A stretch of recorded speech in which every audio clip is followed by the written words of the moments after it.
Marek Jurek, merci de nous accorder un entretien. Nous sommes au Parlement européen de Strasbourg. Vous êtes député européen polonais et ancien président de la Diète, donc du Parlement polonais. Est-ce que vous pouvez vous présenter en quelques mots pour le public francophone? Vous êtes d'ailleurs par ailleurs francophone, mais qui ne vous connaît peut-être pas très bien. Ah oui, j'ai commencé mon travail politique à la fin des années 70, c'était complètement différente époque. C'était le mouvement de Jeunes Pologne, le mouvement clandestin polonais, premier mouvement de la jeunesse catholique de droite, mouvement politique.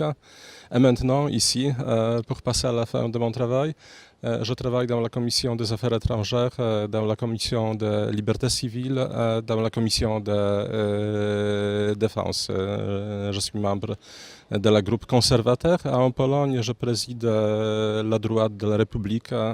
C'est le parti catholique de la droite indépendante, ce que s'appelle en France divers droite. Mais vous êtes quand même plus ou moins associé au PiS. Comment ça se passe? Vous avez été élu sur des listes communes, me semble-t-il. Nous étions en coalition, mais nos collègues de PiS ils ont préféré travailler tout seul.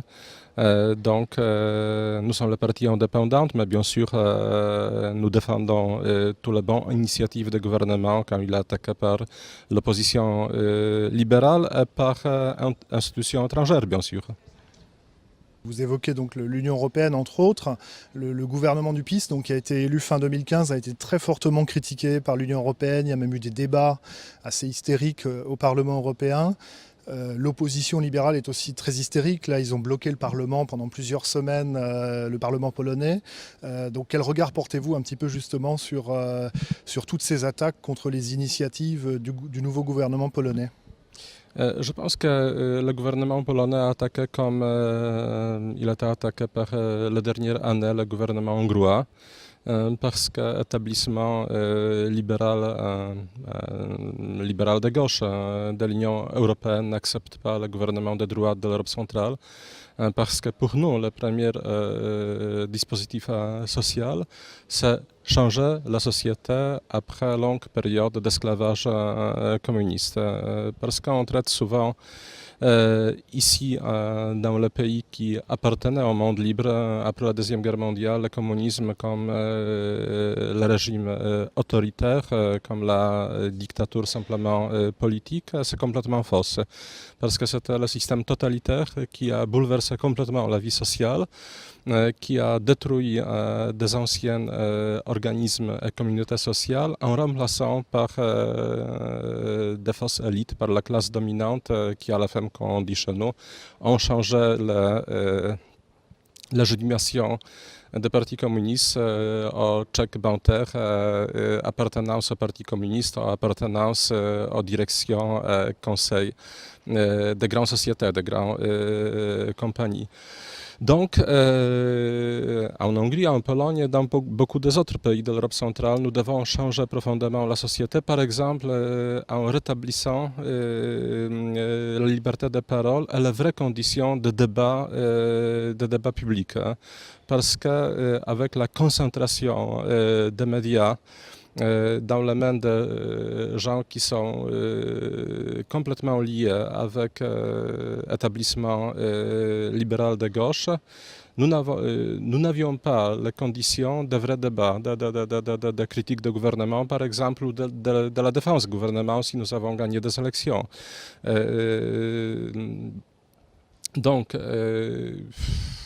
les mesures entreprises par le gouvernement hongrois étaient complètement légitimes, qui devaient être, au nom de la liberté de l'opinion publique, soutenues par les pays occidentaux. Mais malheureusement, il a été attaqué. C'est la même chose avec le changement en Pologne, parce que les Polonais ont décidé de changer le gouvernement, de rompre avec le système libéral. en décidant de tourner le pays vers les valeurs traditionnelles, vers le renforcement de notre souveraineté. Et ce n'est pas seulement la question du choix de loi justice, parce que ce n'est pas seulement la question du gouvernement de PiS, parce que cette tendance de changement représentait par exemple le mouvement de Paweł Kukiz, qui a gagné 3 millions de votes dans des élections présidentielles, plus qu'1 million dans les élections parlementaires, la liste de M. Korwin-Mikke et des autres. Donc la grande majorité des pays a voté pour la droite. Bien sûr, c'était complètement contesté par l'établissement de l'Union européenne, l'établissement libéral de la majorité des pays de l'Europe occidentale. Mais alors justement, ce tournant non libéral, pour reprendre un peu le terme employé par le Premier ministre hongrois Viktor Orbán, qu'on a donc assisté un petit peu plus tard en Pologne, est-ce que c'est justement le symbole de l'échec du libéralisme, de l'ouverture au capitalisme dans les pays anciennement membres du pacte de Varsovie, et aussi le symbole de l'échec des promesses de l'adhésion à l'Union européenne, puisque ces pays espéraient, la Pologne ou les autres, espéraient avoir un meilleur niveau de vie, etc. Et que finalement, le bilan n'est pas très bon. Nous sommes très attachés à notre liberté, aux libertés dans tous les domaines, liberté de parole, liberté politique, spécialement liberté économique. Donc, liberté, c'est le fondement de bien commun, parce que toute la personne, toute la communauté qui appartient à la communauté nationale doit être appropriée dans sa propre liberté. Mais le libéralisme, c'est plutôt la négation de bien commun. Donc, notre choix, c'était le choix de souveraineté, le rejet de l'ingérence permanente de l'Union européenne, d'orientation de notre politique dans le domaine comme par exemple l'immigration. Parce que par les derniers mois, avant les élections dernières, nous étions les témoins de la pression permanente pour imposer la politique migratoire, et pas seulement la politique migratoire, mais le modèle multiculturel qui était imposé au peuple de l'Europe occidentale à notre pays, à des autres pays de l'Europe centrale. Bien sûr, c'est le choix de loi naturelle, de la défense des valeurs de la vie, de la famille, qui sont complètement pas seulement contestées, mais niées. Par exemple, par institutions de l'Union européenne. Et bien sûr, comme je dis, c'était le rejet du postcommunisme, donc le choix de changement social qui doit renforcer la liberté des Polonais. Donc, ce n'était pas notre rejet du libéralisme, c'était le rejet de système qui n'a pas aucun mandat pour, spécialement chez nous, pour évoquer les valeurs de la liberté, parce qu'il représente plutôt la domination de l'établissement qui parle de la liberté quand ils veulent détruire, par exemple, la communauté naturelle, la compétence souveraine de l'État ou le principe de loi naturelle. Et ce sont nous qui défendons la liberté. Alors justement, l'an dernier, on a beaucoup parlé en Pologne de cette loi qui était en fait une initiative citoyenne pour rendre plus difficile l'accès à l'avortement. Finalement, ça a été rejeté par le gouvernement. Il y a eu beaucoup de bruit, peut-être plus d'ailleurs dans la presse internationale qu'en Pologne, je ne sais pas. Quel regard portez-vous justement sur ce coup d'arrêt qui a été mis à ce projet ? Je pense que la protection de la vie est nécessaire pour toute la société, parce que c'est la première de toutes nos libertés, être libre de se naître, de naître.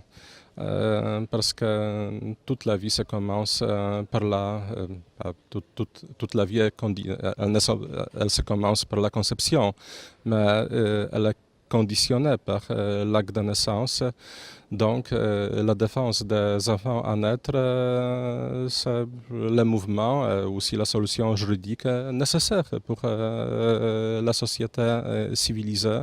Et bien sûr, c'est la négation de la barbarie actuelle, mais c'est moralement nécessaire. Donc, s'il s'agit de mon parti des droits de la République, nous étions complètement solidaires avec l'initiative Stop Avortement. Avec cette initiative populaire, nous sommes très déçus que malheureusement la majorité de nos politiciens se sont soulevés sous la pression du Parlement européen, la pression étrangère, à la fois qu'ils ont capitulé devant cette révolution noire qui était organisée en Pologne. Malheureusement, je pense que le commencement de cet échec était dans l'ordre d'idées. Parce que beaucoup des hommes politiques ont dit que la question de droit à la vie, c'est une exigence très importante, mais de la conscience individuelle, de conscience subjective et individuelle. Nous sommes persuadés que c'est la question de disposition claire de toute saine conscience. Donc, malheureusement, il fallait défendre la vie et non pas capituler devant cette révolution soutenue par l'étranger. Mais le combat n'est pas terminé parce que certainement nous continuerons, comme la Pologne, à résister devant la civilisation des morts depuis 1956, quand la loi de l'avortement était imposée par les communistes dans notre pays. Alors l'autre sujet où on entend beaucoup parler de la Pologne, donc c'est la question migratoire, avec ces questions de quotas, de flux de migrants, etc., qui a d'ailleurs renforcé ou presque remis en selle le groupe de Visegrad, donc l'association entre la Pologne, la Tchéquie, la Slovaquie et la Hongrie, qui était quasiment devenu inexistant depuis quelques années. Quelle perspective voyez-vous pour cette coopération entre ces 4 pays d'Europe centrale ? Je pense que nous avons bloqué efficacement cette politique de dispersion administrative des immigrés dans différents pays de l'Europe. C'est très clair maintenant que malheureusement, cette flux migratoire était inspiré par les politiciens de l'Allemagne, de l'Union européenne, parce que par exemple la déclaration de M. Juncker, président de la Commission européenne, qui a parlé plusieurs fois qu'il faut ouvrir le chemin légal de migration, qu'il faut préparer ce chemin. Ça constituait une sorte de promesse de légalisation d'immigration illégale. Donc, c'était certainement inspiration pour ces malheureux d'être manipulés, utilisés par la mafia d'immigration illégale. Ces grandes entreprises en Libye, dans des autres pays qui, nous sommes maintenant sûrs, est souvent aussi manipulé par l'État islamique, par le califat de l'État islamique. Donc c'est aussi très grave danger pour la sécurité de l'Europe. Mais généralement, je pense que nous devons toujours conserver et vivre par l'esprit de compassion, mais aussi de responsabilité. Parce que ces gens étaient encouragés à cette immigration illégale qui était inspirée par l'établissement de pays dominants dans l'Europe et par direction de l'Union européenne. Et heureusement, le gouvernement des pays de l'Europe centrale, spécialement des 4 pays des groupes de Visegrad, ont organisé une résistance efficace jusqu'à ce moment contre cette politique de protection administrative, de politique du multiculturalisme, parce que nous ne contestons pas jamais des migrations individuelles, parce que ce sont des cas individuels. Mais nous contestons ce modèle de la société qui a nié l'identité de peuple de l'Europe occidentale qui était imposée par l'établissement de ce pays. Nous très consciemment rejetons ce modèle social. Ce qui est intéressant en Europe centrale, c'est que les pays du groupe de Visegrad, aujourd'hui, sont gouvernés par représentants de différentes familles politiques de l'Europe. Parce qu'en Tchèque, nous avons le gouvernement libéral, en Slovaquie, le gouvernement de gauche. En Pologne, le gouvernement qui est associé dans l'association conservateur européenne, en Hongrie par le gouvernement chrétien-démocrate. Donc, c'est tout le paysage politique européen de la gauche à la droite, mais qui, en Europe centrale, rejette qui ne veut pas copier ce modèle social qui était malheureusement inconsciemment approuvé en Europe occidentale. Je dis inconsciemment parce que je suis persuadé que la situation actuelle qui existe en France et en Allemagne n'était jamais l'objet de décisions démocratiques. C'était évolution quand l'opinion publique était de décennie en décennie anesthésiée. Et maintenant, nous avons la situation qui est une situation extrêmement difficile pour ce pays, que nous comprenons très bien, mais nous n'avons pas copié ce modèle social parce que nous avons beaucoup de choses à régler chez nous et beaucoup de difficultés qui existent toujours à cause de notre expérience de domination soviétique par presque demi-siècle. Alors le dernier sujet qui est important pour la Pologne dans l'actualité récente, c'est l'élection de Donald Trump aux États-Unis, qui pourrait avoir potentiellement deux influences majeures sur la Pologne. C'est qu'il y aura peut-être une pression étrangère moins forte sur les questions sociétales lorsque le gouvernement voudra entreprendre des réformes diverses et variées.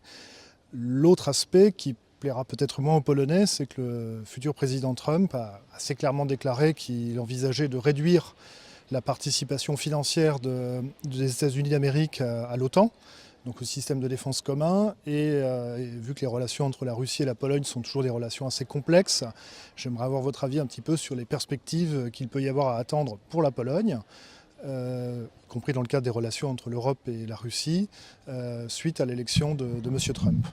Certainement, ce qui s'est passé en Amérique, c'est une chose analogue au changement en Pologne et en Hongrie, parce que c'était la chute de l'établissement progressiste qui a été rejeté par le peuple au nom des valeurs conservateurs. S'il s'agit de la politique personnelle du nouvel président américain, c'est toujours la question ouverte.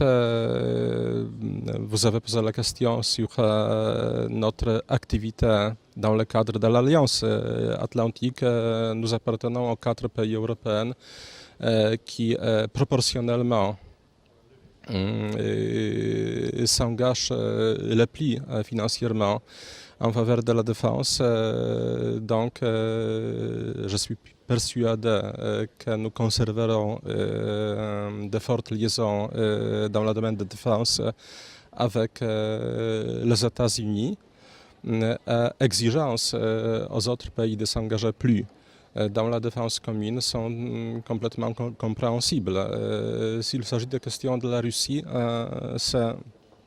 il faut voir que c'est le pays qui a annexé Crimée, c'est une situation sans précédent dans l'Europe au moins continentale. Après la Deuxième Guerre, Kosovo c'était la séparation. C'était la séparation. J'étais partisan de conserver décidément la disposition de résolution de l'ONU pour l'autonomie de Kosovo, non pas de proclamer État indépendant. Mais ce qui s'est passé à Kosovo, c'était le prétexte pour l'invasion sur la Géorgie de la Russie, qui a composé là des organismes politiques satellites. Mais Crimée, c'est annexion. Mais nous avons évoqué l'invasion de Géorgie. Nous regardons en Moldavie l'occupation de la région de Dniestre. Donc la Russie, c'est le pays qui n'a pas approuvé les conséquences politiques de la disparition de l'Union soviétique. Mais le président Poutine a déclaré que c'est la plus grande tragédie géopolitique du XXe siècle, la chute de cet empire du mal.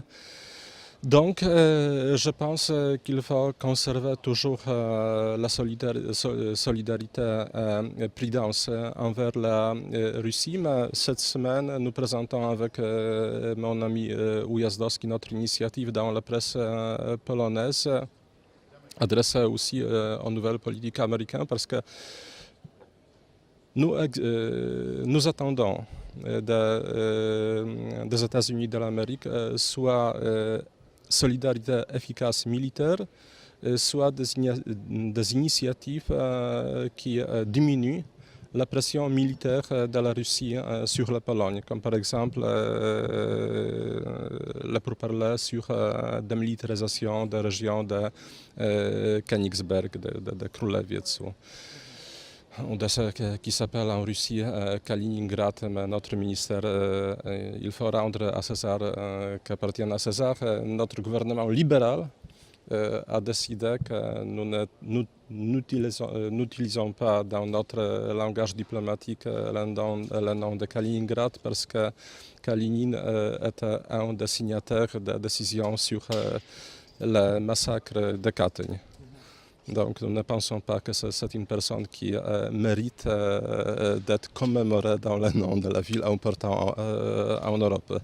Mais je pense qu'il faut parler, cette région, c'est une partie de la Russie, mais la densité des forces militaires et même la possibilité d'utiliser les armes nucléaires dans cette région, c'est grand danger, pas seulement pour notre région, mais pour la sécurité européenne. Donc nous pensons qu'il faut soit défendre l'Europe centrale devant la pression de la Russie, soit parler avec la Russie de diminution de pression militaire sur notre région, parce que notre aspiration nationale, par demi-siècle, quand nous avons résisté devant la domination communiste, c'était l'indépendance et la paix. Et nous voulons vivre tout simplement dans la paix et la sécurité. Mais donc vous êtes quand même partisan pour qu'il y ait un dialogue avec la Russie et qu'il n'y ait pas forcément une escalade presque interminable de conflits, de tensions. Comment vous voyez, qu'est-ce qui peut faire qu'un dialogue équilibré s'établisse, y compris qui puisse satisfaire les souhaits de défense de la Pologne? Nous attendons de la Russie l'acceptation des changements d'indépendance des États qui sont nés après la dissolution de l'Union soviétique. Parce que si la Russie ne veut pas être identifiée avec l'Union soviétique, elle devait rompre avec cet héritage illégitime de cet empire qui était la prison du peuple. Je pense qu'en Europe, nous devons être dans ce domaine unanime. Merci à vous. Merci, monsieur.